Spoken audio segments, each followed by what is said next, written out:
പുതിയ പ്രഭാതത്തിനായി ദൈവത്തെ സ്തുതിക്കുന്നു. രാവിലെ സമയം 98-ാം സങ്കീർത്തനം അതിൻ്റെ 2ഉം 3ഉം വാക്യങ്ങളൊന്ന് വായിക്കട്ടെ. യഹോവ തൻ്റെ രക്ഷയെ അറിയിച്ചും ജാതികൾ കാണുക തൻ്റെ നീതിയെ വെളിപ്പെടുത്തിയുമിരിക്കുന്നു. അവൻ ഇസ്രായേൽ ഗൃഹത്തിന് തൻ്റെ ദയയും വിശ്വസ്തതയും ഓർത്തിരിക്കുന്നു. ഭൂമിയുടെ അറുതികളൊക്കെയും നമ്മുടെ ദൈവത്തിൻ്റെ രക്ഷ കണ്ടിരിക്കുന്നു.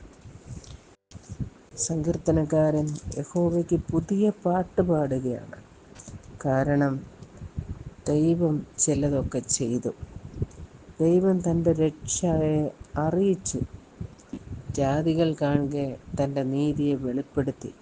അതുകൊണ്ട് യഹോവയ്ക്ക് സ്തോത്രം ചെയ്യണം, യഹോവയെ സ്തുതിക്കണം. മാത്രമല്ല, ഭൂമിയുടെ അറുതികളെല്ലാം നമ്മുടെ ദൈവത്തിൻ്റെ രക്ഷ കണ്ടിരിക്കുന്നു. സകല ജാതികൾക്കായും ദൈവം ഒരുക്കിയ ആ വലിയ രക്ഷയെ കണ്ടു എന്ന് ശിമിയോൻ പറഞ്ഞത് നമുക്ക് ഇത്തരത്തിൽ ഓർക്കാം. ലൂക്കോസിൻ്റെ സുവിശേഷം 2-ാം അധ്യായത്തിൻ്റെ 32-ാം വാക്യത്തിൽ 31-32 വാക്യങ്ങളിൽ ശിമിയോൻ എന്നുള്ള ആ വൃദ്ധനായ മനുഷ്യൻ പറയുന്ന സാക്ഷ്യമാണ്: നീ സകല ജാതികളുടെയും മുൻപിൽ ഒരുക്കിയിരിക്കുന്ന നിന്റെ രക്ഷയെ എൻ്റെ കണ്ണ് കണ്ടുവല്ലോ എന്ന് പറയും. യേശുക്രിസ്തുവിൻ്റെ ജനനത്തിങ്കൽ സ്വർഗീയ സൈന്യം ഒന്നിച്ച് പറഞ്ഞെന്നൊരു കാര്യമാണ്, കർത്താവായ ക്രിസ്തു എന്ന രക്ഷിതാവ് ഇന്ന് ദാവീദിൻ്റെ പട്ടണത്തിൽ നിങ്ങൾക്കായി ജനിച്ചിരിക്കുന്നു. ആ രക്ഷിതാവായ ദൈവത്തിൻ്റെ വരവ് ദൂതന്മാർ വിളിച്ചറിയിച്ച് ദൈവത്തെ പാടി സ്തുതിക്കുന്നു. അന്ന് വരെ ആരും പാടിയിട്ടില്ലാത്ത ഒരു പാട്ട് സ്വർഗീയ സൈന്യം അവിടെ പാടുന്നുണ്ട്. അവർ ഇടയന്മാരും അവരോട് ചേർന്ന് പാടി സർവ്വജനത്തിനും ഉണ്ടാകുവാനുള്ള മഹാസന്തോഷത്തെ അവർ വിളിച്ചറിയിച്ചു. അതിനുശേഷം യേശുവിനെ പരിച്ഛേദനയ്ക്കായി ദേവാലയത്തിലേക്ക് കൊണ്ടുവരുമ്പോഴാണ് ശിമിയോൻ ഇത് പറയുന്നത്: സകല ജാതികളുടെയും മുൻപിൽ ഒരുക്കിയിരിക്കുന്ന നിന്റെ രക്ഷ എൻ്റെ കണ്ണ് കണ്ടുവല്ലോ.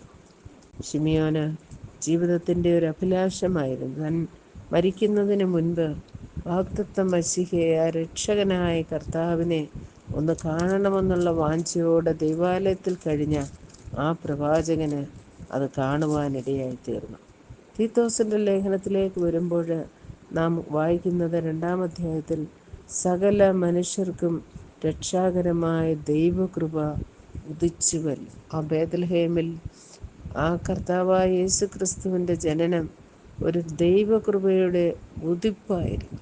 ഉദിച്ചു സകല ജനത്തിനും വേണ്ടി, സർവ്വമാനവരാശിക്കും വേണ്ടി ഒരു രക്ഷയുടെ ഒരു സൂര്യൻ അവിടെ ഉദിക്കുകയാണ്. ദൈവകൃപ അവിടെ ഉദിച്ചു.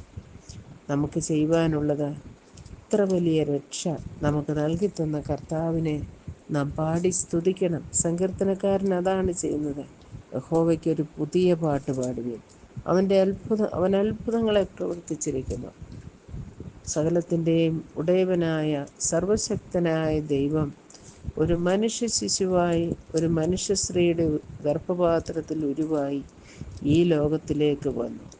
പാപം നിറഞ്ഞ ഈ ലോകത്തിൽ പാപരഹിതനായി അവിടുന്ന് ജീവിച്ച പാപത്തിൻ്റെ പരിഹാരമായി കാൽവറി ക്രൂശിൽ മരിച്ചു എന്നുള്ള ആ വലിയ അത്ഭുതം. മരിച്ചു എന്ന് മാത്രമല്ല, 3-ാം ദിനം അവൻ കല്ലറകളെ ഭേദിച്ച് ഉയർത്തെഴുന്നേറ്റവനാണ്. അവൻ ഇന്ന് സ്വർഗത്തിൽ ജീവിക്കുന്നവനാണ്. അവൻ്റെ ഒഴിഞ്ഞ കല്ലറ അതിന് സാക്ഷ്യം വഹിക്കുന്നു.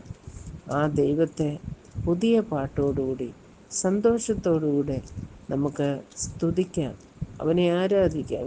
ഓരോ ദിവസവും പകലിൽ തുടങ്ങുമ്പോൾ ആ കർത്താവിൻ്റെ കൃപയെ നമുക്ക് വർണ്ണിച്ചുകൊണ്ട്, അവൻ നമുക്കായി ചെയ്തതിനെ ഓർത്തുകൊണ്ട് അവനെ സ്തുതിക്കാം, മഹത്വപ്പെടുത്താം. അതിനായി ദൈവത്തിൻ്റെ പരിശുദ്ധാത്മാവ് നമ്മെ സഹായിക്കട്ടെ.